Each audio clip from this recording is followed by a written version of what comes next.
All right. Well, so what would you say if you are working with a client, or really, honestly, even just talking with a friend about how to recognize maybe when we're taking life a little bit too seriously, or particularly taking our sex too seriously? What does a play deficiency look like in our lives? Ooh.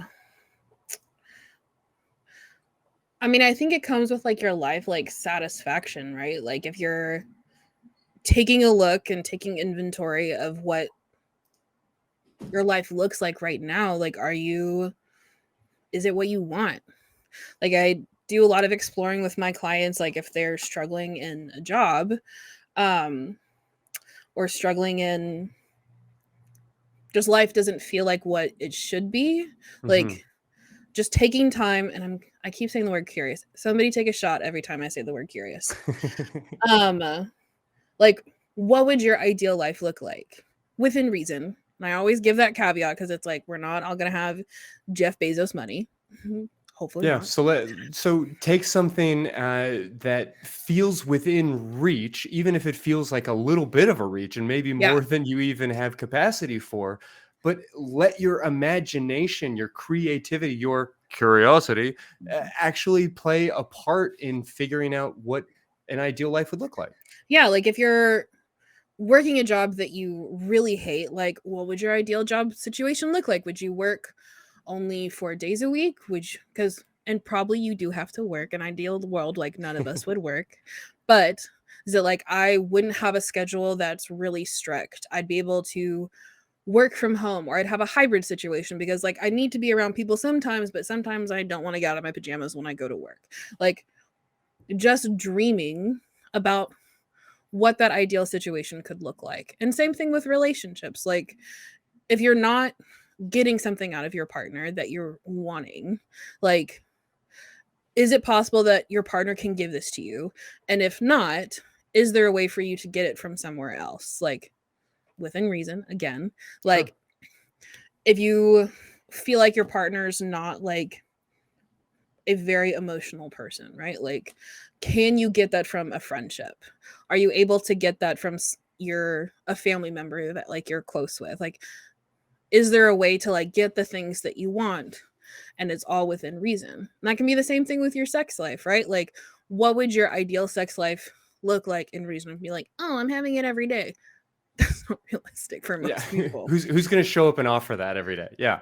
Yeah, we have jobs. Also, sometimes we're tired after working all day, or we just don't have the emotional capacity to do that. It's like, Yeah. okay, ideally, it would be at least once a week or 2 to 3 times a week. And if we were doing like, is scheduled sex okay? Can I be okay with that?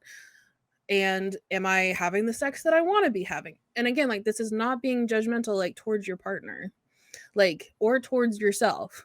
Like it's just being like curious Yeah. about like what that ideal world would look like and how close can I get to it. Yeah, and I recognize that scheduling sex might seem very counterintuitive to this conversation that we're having about being carefree and playful and all of this. But I guess I want to say that like if you were going to you know have a card game at your house and have a bunch of people show up to play poker, you would need to plan that out in advance. And the truth is, the day might come and you might not feel particularly playful in that moment. But you also kind of trust that once your buddies start showing up, once everybody starts hanging out at the table and the music is on and the people are drinking and having a good time, that experience of being playful is going to start to come out. Mhm. People talk about scheduling sex as if it is this really weird, creepy notion. And as a sex therapist, I really have to push back on that idea because, frankly, in our modern world, if it's not on the calendar, a lot of times it's not happening. And we think that we are just going to spontaneously have this desire for our partners, when in reality, most of us are, at least in part, more responsive in our desire. And so, if we don't create an environment where this is going to come up, then we're just waiting around for this spontaneity that never shows. Yeah. When I think a lot of that also comes to way like sex bleh, bleh, bleh, is portrayed in media, right? Like it's always like super spontaneous and it's always like really hot and heavy and it always looks just like this and the woman orgasms just through penetration and there's no other effort that's like being put in. It's like Yeah.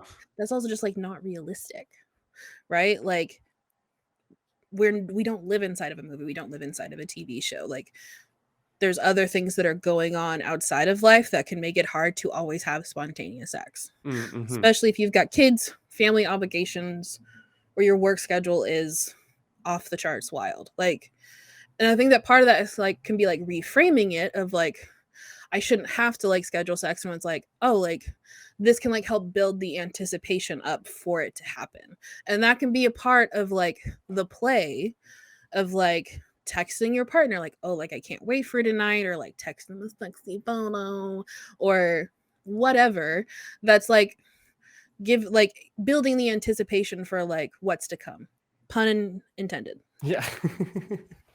Well, so I mean, we've spent like the last half hour or better, I suppose, trying to define play, but I almost feel like what we're really talking about here is more of an attitude. This conversation is more about maybe playfulness.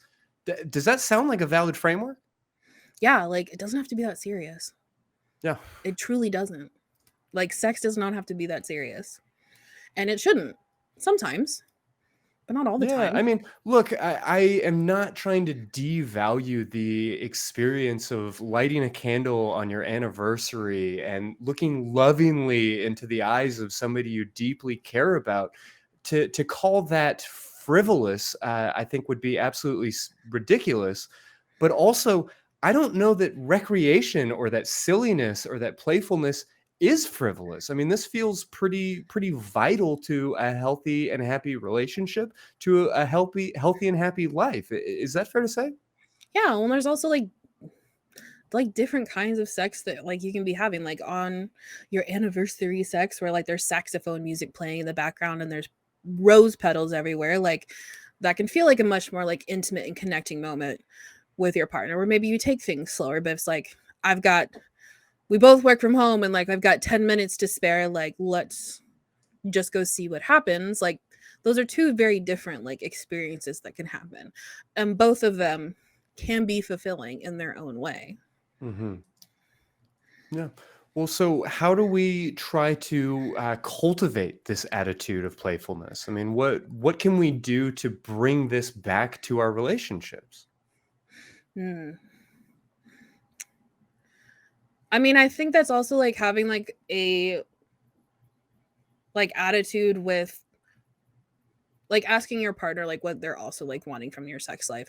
Like, what do I feel like is missing? And again, not a judgmental conversation, just being curious that like what what do I also like want to be having from this relationship? Yeah. Or if you're having a one night stand, gasp, like going into it with an attitude of like I'm never gonna fucking see this person again, so like I just need to like have fun.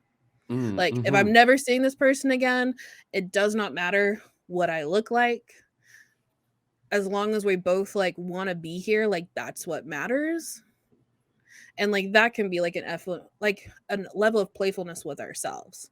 Like or if like you're single or if you're not single and like you're masturbating, like what's a way of like making that more playful where it's like am I just doing the same thing all the time? And like, how can I like engage differently, like with my body to where like, you know, it doesn't feel like so serious.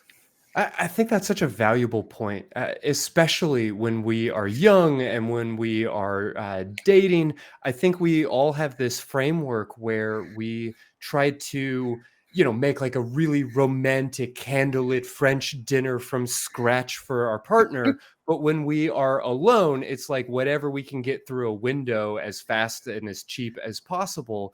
And I think we treat our sexuality the same way oftentimes. It's like if I'm bringing a girl back to the house, then I'm going to light some candles. I'm going to put on some music. I'm going to make it nice. But if I'm just by myself, I'm going to try and rush through and just try and get that release, just try and take care of that bodily function. Mm-hmm. And I think there's real value in cultivating that same spirit of playfulness with ourselves frankly, research shows us over and over again that when we love ourselves with intentionality, we're better able to love our partners. And I think that that word love can be interpreted a lot of ways and can maybe be extrapolated out a bit. Is that fair to say?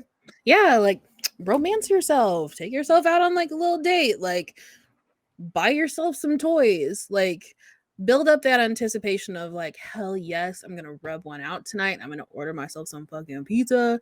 It's gonna be a great night, and I'm just by myself. Like, and that it doesn't have to go like it doesn't have to go super fast. It doesn't have to go super slow. It can go whatever pace that you want it to be because you don't have to care about another person in the room. It's one of the best parts about masturbation is nobody else is there. Yeah. I can do whatever I want. I can make whatever weird ass noises that come up. Like I can watch whatever porn I want to watch and not be worried that people are judging me for watching like Be tentacle weird, be porn or goofy, be something. curious, be yourself. Don't be who you're supposed to be. Yeah, like you don't have to put on a show for anybody. Like you're alone. Like it's not a secret camera, or maybe there is. Hopefully not, or if there is consensual. I mean, yeah, your kink is not my kink, but your kink is okay, right? That's not my business.